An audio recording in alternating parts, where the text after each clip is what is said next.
Here in the bottom of a well with Rob. Rob, what are you doing down there? Explain Our this. freshwater spring well for the guys. I've got about another meter to go now. Okay. What, like, I guess the tsunami came in and, like, put all kinds of rubble and stuff in their well, right? Buried everything, buried the well.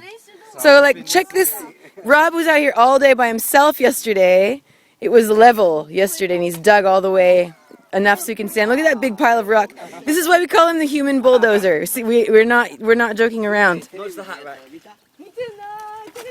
Check this out. Just all yesterday.